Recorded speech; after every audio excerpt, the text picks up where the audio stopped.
Hi everyone, I am Vinayak Sanbarti, Assistant Professor of Computer Science, Government First Grade College, Halia.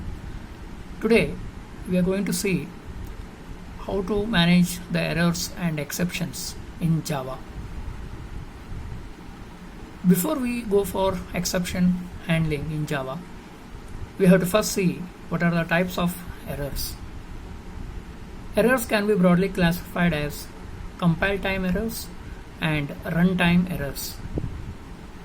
And as you know, all the syntax errors which are detected and displayed by the Java compiler, and therefore these errors are called compile time errors. And in this case, .class file will not be created by Java compiler. The second one is runtime errors, and sometimes a program may be compiled successfully. Such programs may produce wrong results due to wrong logic, or many may terminate due to errors such as stack overflow, dividing an integer by 0, or sometimes file not found error. When such errors are encountered, Java generates an error message and terminates or aborts the program. And now we discuss about the exceptions. An exception is a condition that is caused by a runtime error in the program. When the Java interpreter encounters an error, it creates an exception object and throws it. If the exception object is not caught and handled properly, the interpreter will display an error message and will terminate the program. If we want the program to continue with the execution of the remaining code, then we should try to catch the exception object thrown by the error condition and then display an appropriate message for taking corrective actions. This task is known as exception handling. The purpose of exception handling mechanism is to provide a means to detect and report an exceptional circumstance so that appropriate action can be taken. So the mechanism is like this. First one, we have to find the problem. This is known as hitting the exception. Second one is inform that an error has occurred, that is throw the exception. Third one is receive the error information, that is catch the exception. And fourth one and the last one is take the corrective actions, that is handling the exceptions. The error handling code basically consists of two segments. One to detect the errors and to throw the exceptions, and the other is to catch the exceptions and to take appropriate actions. When writing programs, we must always be on the lookout for places in the program where an exception could be generated.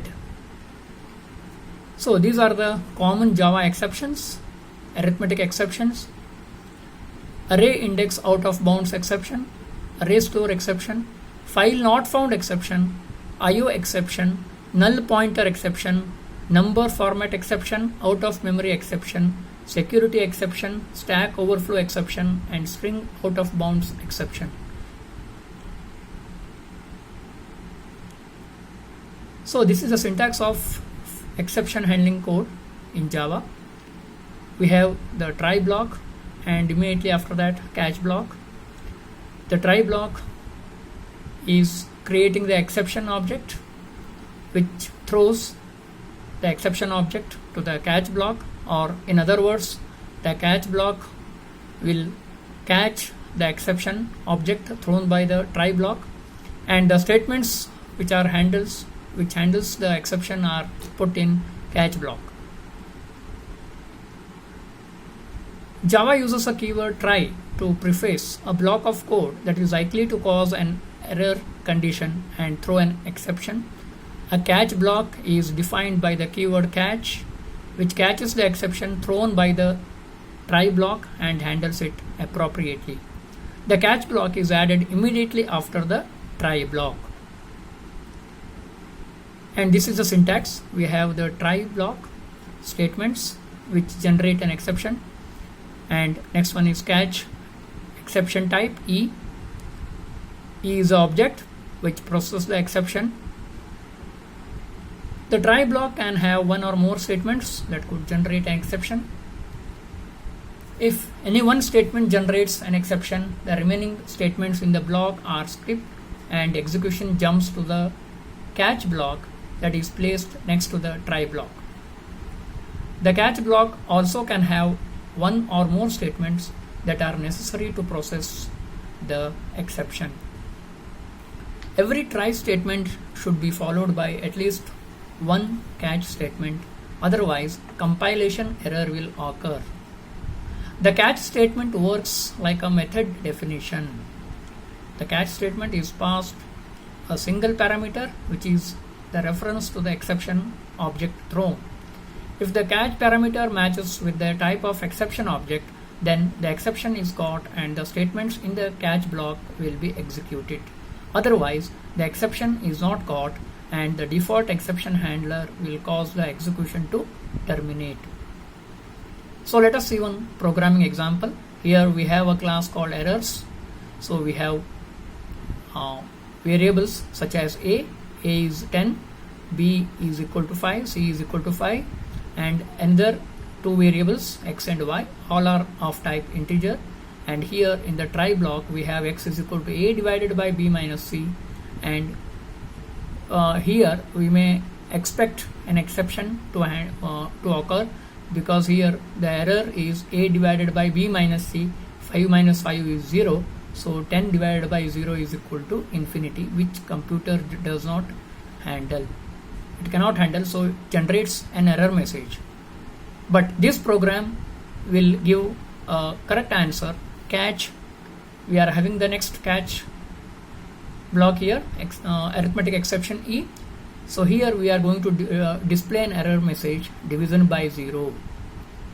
So Y is equal to, okay, A divided by B plus C. So I am going to print the value of Y. So this program does not terminate, but it will display an error message like this and will be terminating properly.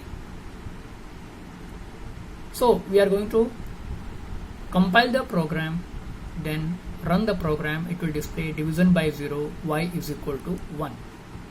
So here, as you can see, I have given A divided by B plus C. B plus C is equal to 10, 5 plus 5. So 10 divided by 10 is equal to 1. So we can have multiple catch statements also. It is possible to have more than one catch statements in the catch block like this: try, catch, catch, catch, etc. So exception types, it depends on the exception type, 1, 2, 3, etc. And we can use a finally statement. The finally statement in Java is used to handle an exception that is not caught by any one of the previous catch statements. Finally block can be used to handle any exception generated within a try block. It may be added immediately after the try block or after the last catch block. When a finally block is defined, this is guaranteed to execute regardless of whether or not an exception is thrown. As a result, we can use it to perform housekeeping operations such as closing files, releasing system resources, etc. So we can throw our own exceptions. So there may be times when we could like to throw our own exceptions. We can do this by using the keyword throw as below. Throw new throwable subclass, the name of the subclass.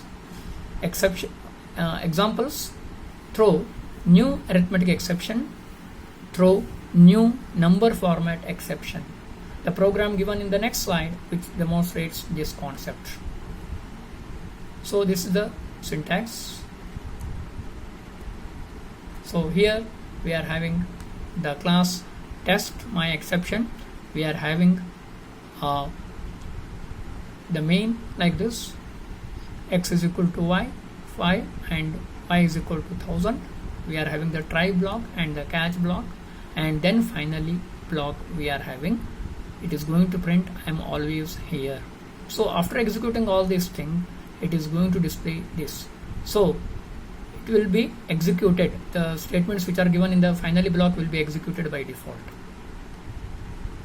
So I'm going to compile the program test my exception.java. I'm going to execute. It will display this, caught my exception, number is too small, then I am always here. It's because of finally block. And we can use the exceptions for debugging. The exception handling mechanism can be used to hide the errors from the rest of the program. It is possible that the programmers may misuse this technique for hiding errors rather than debugging the code. Exception handling mechanism may be effectively used to locate the type and the place of errors. Once we identify the errors, we must try to find out why these errors occur before we cover them up with exception handlers. Thank you.